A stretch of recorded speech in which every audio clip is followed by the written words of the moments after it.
بسم اللہ الرحمن الرحیم نحمدہ ونصلی ونسلم علی رسولہ الکریم اما بعد۔ میرے عزیزوں اور دین کی بات اس وقت سننے والے میرے بھائیوں، اللہ تعالیٰ کی توفیق اور اس کا فضل اور کرم ہے کہ ہمیں یہ موقع حق تعالیٰ نے عطا فرمایا ہے اور یہ سعادت ہے دین کی بات کرنا سننا۔ اللہ تعالیٰ اپنی رحمت سے ہمیں اس پر عمل کی توفیق بھی عطا فرمائے۔ آج کا عنوان کہ جس سے متعلق کچھ باتیں عرض کروں، یہ جو ہمیں اللہ تعالیٰ نے زندگی دی ہے یہ بہت قیمتی ہے، ہم اس کو قیمتی سمجھیں اور میرے پیارو قیمتی کام میں استعمال کریں، ضائع نہ ہو جائے۔ کیسے ضائع ہے؟ اللہ تعالیٰ کی یاد سے کے بغیر۔ بس یہی عنوان ہے کہ زندگی کا ہر لمحہ، اسی لیے میں نے جو یہ واٹس ایپ کا وہ بنایا جسے پتہ نہیں کیا بولتے ہیں جی، اس میں کنارے پر یہی لکھا ہوا ہے۔ حضرت مفتی تقی عثمانی کے پاس ایک مرتبہ دامت برکاتہم کے پاس ہم حاضر ہوئے تو حضرت کی خدمت میں عرض کیا کہ حضرت کچھ نصیحت فرما دیجئے۔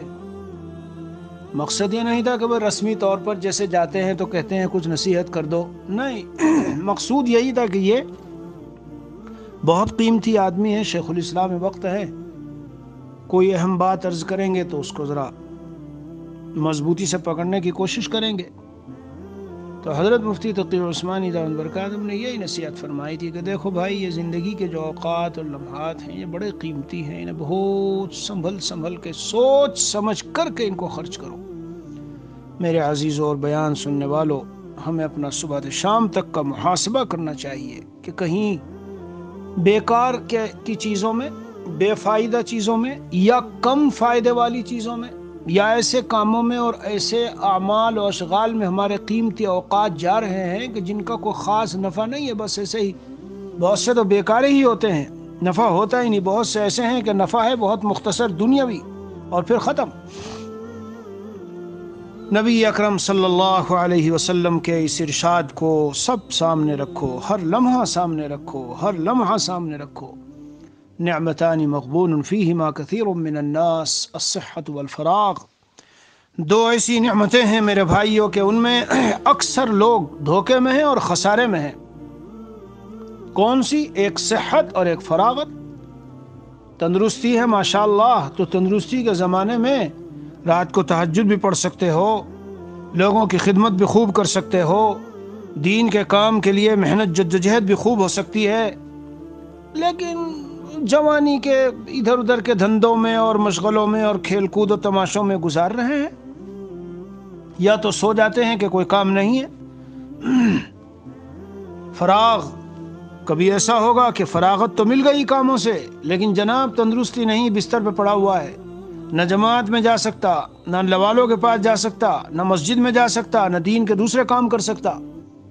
اور کبھی اس کا الٹا بھی ہو سکتا ہے کہ قوت و طاقت تو ہے بدن میں مگر ہائے رے ہائے کیا کروں، جب شروع کا زمانہ تھا فراغت تھی تو جب ہم نے کچھ کیا نہیں، اب بچوں کے جھمیلوں میں اور اس میں الجھ گئے، اب وقت نہیں ہے کہ ہم کچھ کر سکیں، اتنی مشغولی ہو گئی۔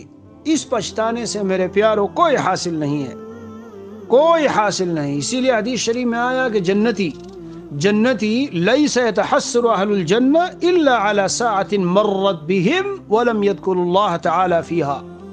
جی ہاں، جو گھڑی دنیا میں ایسی گزری ہے کہ اس میں اللہ عز و جل کی یاد نہیں تھی، اس وقت کے بارے میں ان کو احساس ہوگا، کاش کہ ہم اللہ تعالیٰ کو یاد کرتے۔ تو یہ جو قیمتی وقت ہے ہمارا بہت قیمتی ہے، بہت قیمتی ہے۔ سورہ والعصر ان الانسان لفی خسر، مختلف مفسرین نے جو یہاں نکتہ لکھا ہے کہ زمانے کی قسم اللہ تعالیٰ نے کھائی، اس میں کیا راز ہے، بہت تفاصیل لکھی ہے، بہت تفصیلات لکھی ہے۔ یہی زمانہ وہ کیپٹل ہے ہمارا، اور یہی زمانہ وہ راس المال ہے ہمارا، اور یہی زمانہ وہ پونجی ہے ہماری کہ اگر اسے ہم صحیح صرف کر لیں تو جنت ملنے والی ہے۔ اور اگر ضائع کر دے تو برف کی طرح سے پگھل کے ختم، برف کی طرح سے پگھل کر ختم۔ اسی لیے بزرگوں نے لکھا ہے کہ وقت کی حفاظت کا کسی کو عطا ہو جانا یہ موفق من اللہ ہونے کی نشانی ہے، کہ اللہ تعالیٰ کا خاص فضل ہے اس کے ساتھ۔ اس لیے میرے عزیزوں اور بھائیوں، نامعلوم زندگی کا کون سا دن آ کے ہم کو سائرن بجا دے کہ بس آ گیا تمہارے چلنے کا وقت یہاں سے، تو ہر لمحہ حضرت مسیح الامت جلال آبادی رحمۃ اللہ علیہ فرماتے تھے، یہ زبان منہ میں بھیگی بلی کی طرح کیوں بیٹھی ہے، اسے اللہ کے ذکر میں کیوں نہیں چلا کے رکھتے۔ ایک صحابی رسول صلی اللہ تعالی علیہ وسلم خدمت اقدس میں حاضر ہوئے اور یہ عرض کیا کہ یا رسول اللہ، دینی اعمال تو بہت ہو گئے، یعنی بہت کچھ ہم نے آپ سے سیکھ لیا، یا رسول اللہ ان شرائع الاسلام قد کثرت علیہ، دینی احکام بہت ہو گئے اور بہت سیکھے، فاخبرنی بشیء اتشبث بہ، مجھے کوئی ایسی چیز بتا دیجئے کہ جس کو میں مضبوطی سے پکڑ لوں۔ آپ علیہ الصلاۃ والسلام نے ارشاد فرمایا، لا یزال لسانک رطبا من ذکر اللہ، تمہاری زبان ہر وقت اللہ تعالیٰ کے ذکر کے ساتھ تر رہنی چاہیے، تر و تازہ رہنی چاہیے۔ اور یہ ذکر ایسی چیز ہے کہ اس کے لیے نہ کسی وضو کی ضرورت ہے اور نہ پاکی کی ضرورت ہے، نہ خاص قبلے کی طرف ہونے کی ضرورت، نہ خاص طرح سے بیٹھنے کی ضرورت۔ بھائی نماز پڑھتے ہیں ہم تو نماز میں تو ایک خاص انداز سے بیٹھنا بھی ہے، قبلے کی سمت بھی ہے اور پاکی بھی ہے۔ یا ایھا الذین آمنوا اذکروا اللہ ذکرا کثیرا وسبحوہ بکرۃ واصیلا، اس کی کوئی لمٹ ہی نہیں، اللہ کا خوب ذکر کرو، یعنی اتنا ذکر کرنا چاہیے، اپنے اوقات حیات کو اتنا اس میں لگانا چاہیے کہ رگو ریشے میں ذکر کے انوارات رچ جائیں اور بس جائیں۔ ہمارے بزرگ تھے دیوبند میں، جب ان کے انتقال کا وقت ہوا تو گھنٹہ ڈیڑھ گھنٹہ پہلے سے شیطان آ گیا اور آ کر کے ادھر کی ادھر کی ادھر کی ادھر کی، وہ اس کے ساتھ جھگڑتے رہے، بحث و مباحثہ ہوتا رہا۔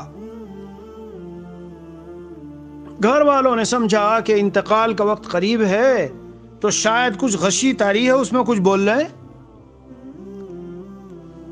جب علماء اہل دل اولیاء اللہ میں سے حضرت کے خاندان میں جو تھے بعض وہ پہنچے وہاں، نام ابھی مجھے ذہن میں نہیں ہے، تو بتایا کہ یہ ابلیس مردود مجھے جو ہے ہٹانا چاہتا ہے۔ میں نے اس کو کہہ دیا، پوری زندگی میں نے لا الہ الا اللہ لا الہ الا اللہ لا الہ الا اللہ رچایا بسایا ہے، مردود شیطان تیرے کہنے میں کہاں آنے والا ہوں۔ تب سب سمجھے اور انہوں نے بتایا کہ یہ بات نہیں ہے۔ آخری وقت میں میرے بھائی و شیطان اپنے پورے زور لگاتا ہے، پوری طاقت خرچ کرتا ہے۔ ایک روایت میں ہے کہ شیطان نے یہ کہا جب اس کو مردود کر دیا گیا کہ اس ابن آدم کو میں ما دامت ارواحہم فی اجسامہم، جب تک ان کی روحیں ان کے جسموں میں رہیں گی نا تب تک ان کا پیچھا چھوڑوں گا نہیں، آخری سانس اور آخری لمحے تک۔ جب موت کے وقت میں شدت کی پیاس لگتی ہے تو پانی کا گلاس لے کے آتا ہے کہ یہ لے لو، لیکن کہہ دو کہ حضرت عیسیٰ والعیاذ باللہ خدا ہیں، خدا کے بیٹے ہیں وغیرہ، اور شرک کر لو۔ اس طرح سے وہ لالچ دے کے اور بہکاتا ہے۔ جو لوگ اپنی زندگی میں مادی مفادات اور خواہشات اور آرزوؤں کو لات مارتے تھے، جی ہاں، اللہ عز و جل انہیں اس وقت ثابت قدمی دیتے ہیں۔ اور میرے بھائیوں، وہ وقت بڑا کٹھن اور بڑا نازک ہوتا ہے۔ ہمارے مشائخ نے، بزرگوں نے، صوفیاء کرام نے، اولیاء اللہ نے اپنی کتابوں میں ان کے جو واقعات آئے تو ان میں لکھا کہ اس وقت سے ان کے کا تصور کر کے ان کے بدن کے رونگٹے کانپ جاتے ہیں۔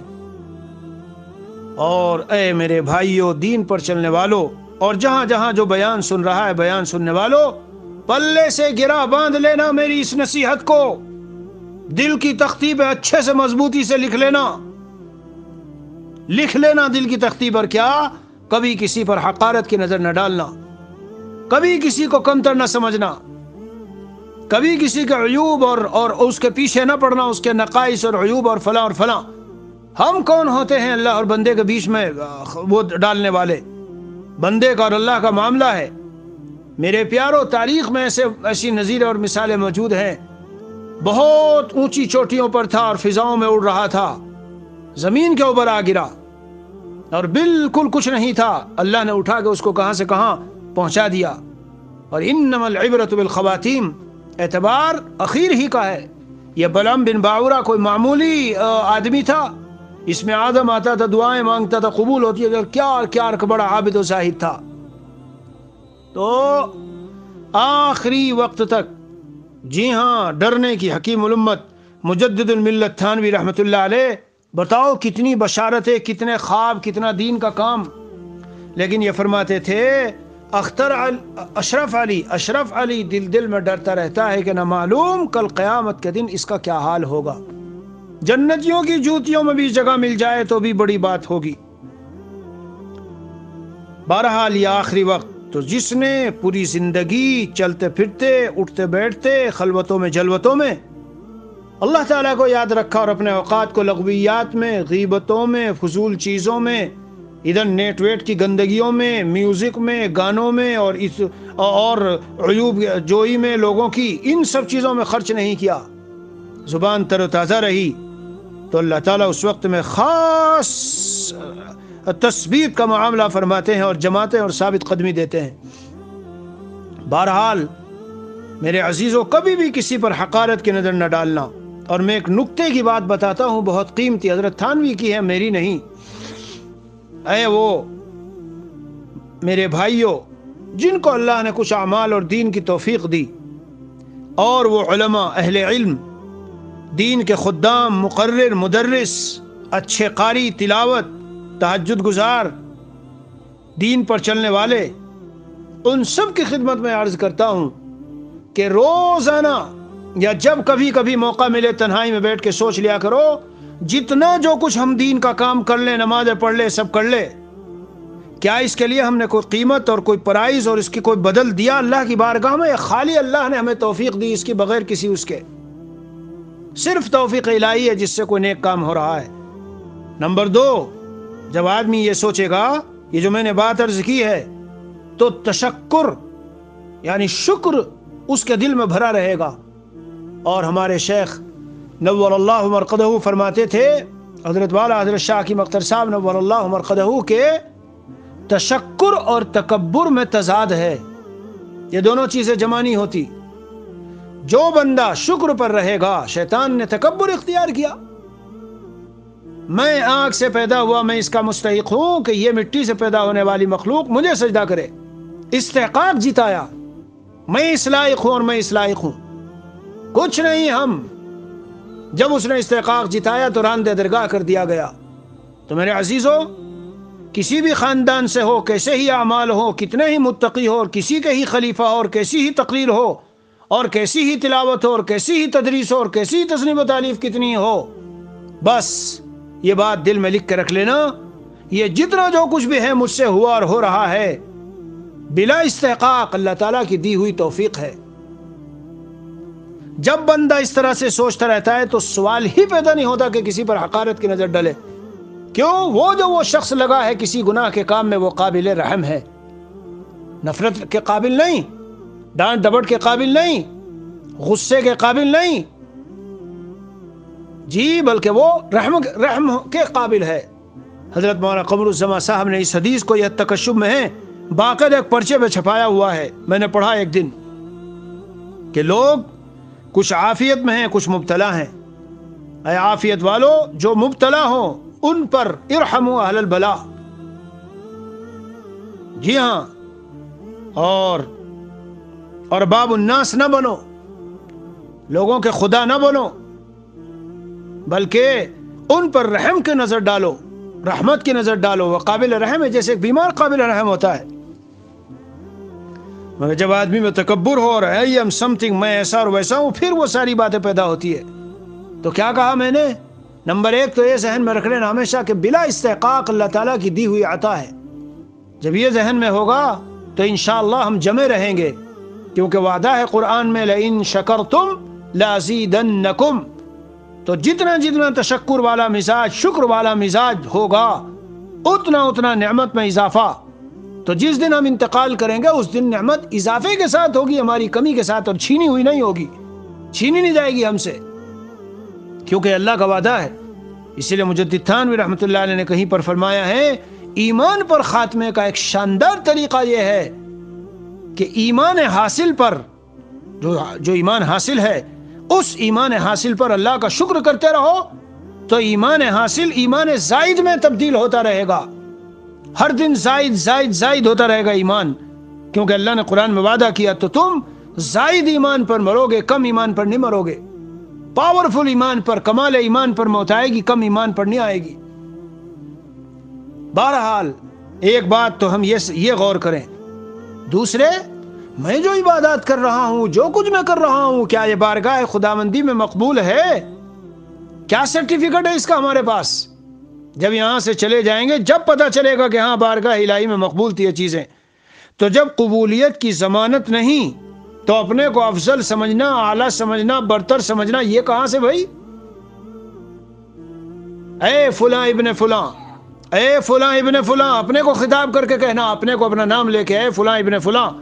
تو کیسے اپنے کو افضل سمجھ سکتا ہے؟ جب تک موت جب تک نہیں آئی تو تجھے یہ حال ہی، تیرا معلوم ہی نہیں کہ آیا اس ساری عبادات اور جو کچھ مجھے نے کیا ہے یہ بارگاہ خداوندی میں مقبول بھی ہے کہ نہیں.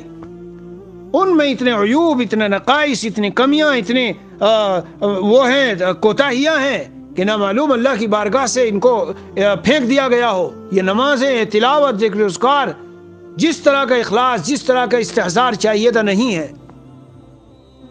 تو میرے بھائی جب تک یہ پتہ نہیں تو کیسے ہم اس پر اکڑ سکتے ہیں اور کچھ سمجھ سکتے ہیں اپنے آپ کو؟ دو باتیں ہو گئی. نمبر 3، ہمیں کیا معلوم ہے کہ موت تک اس پر ہمیں قائم رکھا جائے گا یا موت سے پہلے ہم سے چھین لی جائے گی یہ چیز؟ جب یہی پتہ نہیں ہے کہ موت تک قائم رہیں گے، موت سے پہلے چھین لی جائے گی، تو اکڑ پھو کیسے؟ ہم کیسے اس پر اکڑ سکتے ہیں؟ تو میرے بھائیوں، پہلی بات یہ ہے کہ استحقاق نہ سمجھے، اور دوسری بات یہ ہے ہر وقت ڈرتا رہے کہ نہ معلوم اللہ کے یہاں قبول ہے یا نہیں. یہ ڈرتے رہتے ہیں نا، یہی نشانی ہے قبولیت کی، یہی نشانی ہے قبولیت کی. روایت میں موجود ہے صحابہ کرام کے متعلق، والذین یؤتون ما آتوا وقلوبهم وجلة انہم الی ربہم راجعون. یہ کون ہیں؟ یہ صدقہ بھی دیتے ہیں، نماز بھی پڑھتے ہیں، زکوٰۃ، پھر بھی ڈرتے رہتے ہیں. اور نمبر 3، معلوم نہیں کہ میں اس پر قائم رہوں گا موت تک یا نہیں، اور جس آدمی کو میں کمتر سمجھ رہا ہوں. ہاں، نمبر 4 ایک اور بات حضرت تھانوی نے لکھی، میں نے زندگی میں شاید کوئی ایسا گناہ، کوئی ایسا جملہ، کوئی ایسا خطرناک اللہ کے غصے کو دعوت دینے والا کام میں نے کر لیا ہو کہ اس کے نتیجے میں میری یہ ساری نیکیاں پھینک دی جائیں اور اس گناہ کی وجہ سے مجھے جہنم میں پھینک دیا جائے. کیا پتہ ہے؟ جب ابھی تک یہ پتہ نہیں ہے، یہ 4 احتمالات حضرت تھانوی قدس سرہ نے لکھے ہیں، یہ 4 احتمالات دل میں ہر وقت گزار کے رکھا کرو. جب یہ گزرتے رہیں گے تو انشاءاللہ تکبر اور دعویٰ اور بڑائی کے جملے اور تفاخر اور دوسرے کی تحقیر، تذلیل، ان سب چیزوں سے حفاظت رہے گی.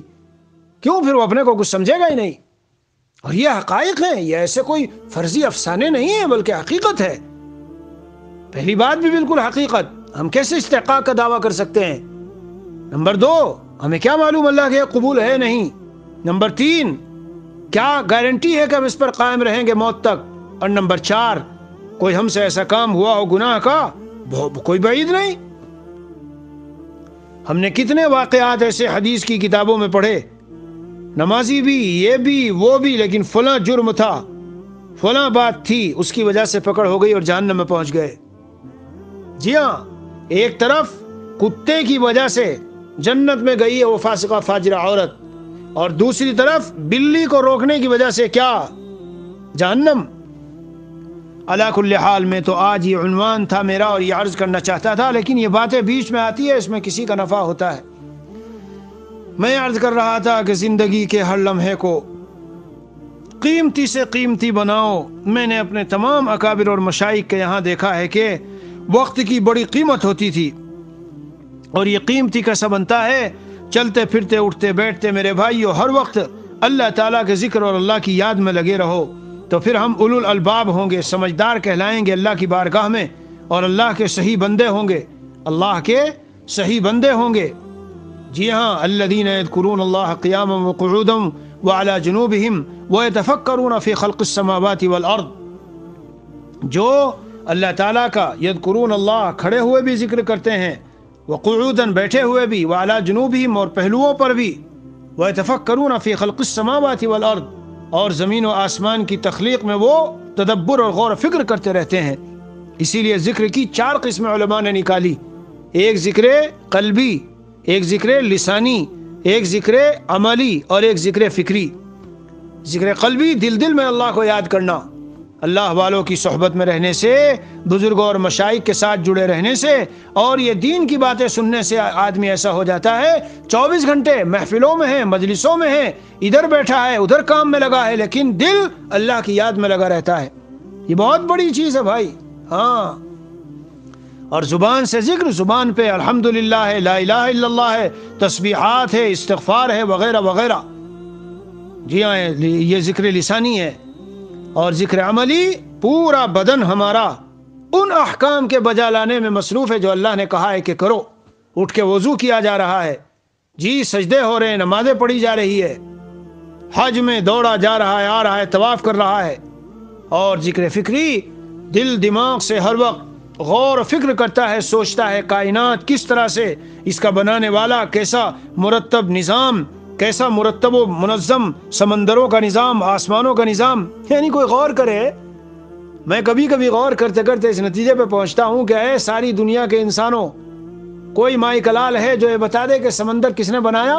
اور یہ اتنے بھاری بھاری پہاڑ، کون سا انسان ہے جو دعویٰ کر سکتا ہے کہ فلاں ملک نے اتنے بھاری بھاری پہاڑ بنائے زمین پر اور ایسا مرتب نظام سمندر کا؟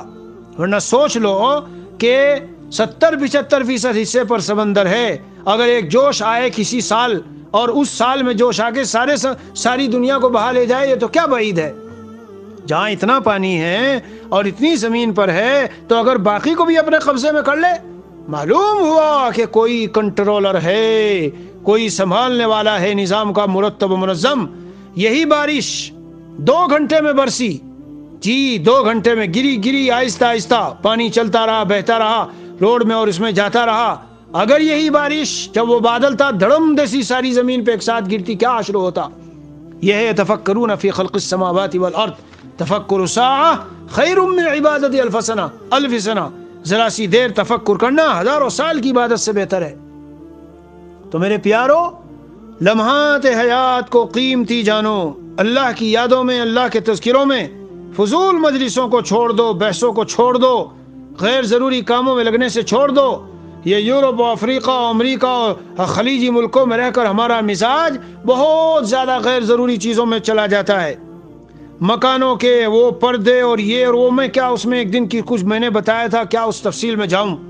اب سنو ذکر، کان رسول اللہ صلی اللہ علیہ وسلم یذکر اللہ علی کل احیانہ، حضرت نبی اکرم صلی اللہ علیہ وسلم ہر وقت اللہ کا ذکر کیا کرتے تھے۔ اس میں کچھ خاص باتیں بتانا چاہتا ہوں۔ ہر وقت ذکر کی ایک شکل تو میرے بھائیو یہ ہے کہ انتقال من حالت الی حالت اخری کی تمام دعائیں پڑھتے رہو، تو تم ہر وقت ذکر اللہ میں شامل ہو جاؤ گے۔ کیا مطلب؟ مسجد میں گئے دعا پڑھی، مسجد سے نکلے دعا پڑھی، گھر میں داخل ہوئے دعا پڑھی، سلام کیا، گھر سے نکلے دعا پڑھی، گاڑی میں بیٹھے دعا پڑھی، گاڑی سے نکلے دعا پڑھی، اور کپڑا پہنا، کپڑا اتارا، وضو کیا، ٹوائلٹ میں گئے، ٹوائلٹ سے نکلے، کھانے کھانے بیٹھے، کھانے کے بعد سونے لگے، سونے سے اٹھنے کے بعد، یعنی ایک حالت سے دوسری حالت میں جب چینجنگ اور تبدیلی آئی تو دعا پڑھتے رہے۔ پورے صبح سے شام تک کا وقت اس طرح گزرا تو آپ 24 گھنٹے ذاکر بن گئے، 24 گھنٹے ذکر کرنے والے۔ حتیٰ کہ میرے بھائیوں، جو بندہ اس طرح سے ہوتا ہے، جب وہ لیٹتا ہے تو نیند بھی اس کی ذکر میں شمار ہو جاتی ہے۔ کیوں؟ اس لیے کہ وہ لیٹا ہے بدن کو آرام دینے کے لیے، تاکہ اٹھ کے پھر اللہ کا ذکر کرے۔ تو جو مستری، جو کام کرنے والا، جی میکینک وغیرہ، یا کوئی ایسا آدمی اپنے کسی اوزار کو تیز کرے کہ تاکہ ابھی میں اس چھری کو استعمال کر رہا تھا، اس چاقو کو، اب ذرا سا تیز کر کے پھر اسی میں لگاؤں، تو وہ وقت بھی ملازم کے اسی میں شمار ہوتا ہے کہ یعنی اس کی بھی اجرت ملتی ہے اس کو۔ اور اسی طرح میرے عزیزوں اور میرے بھائیوں، اللہ تعالیٰ کے ذکر کی جو زبانی ذکر کرتے ہیں ہم، بہت ساری شکلیں ہیں، اقسام ہیں۔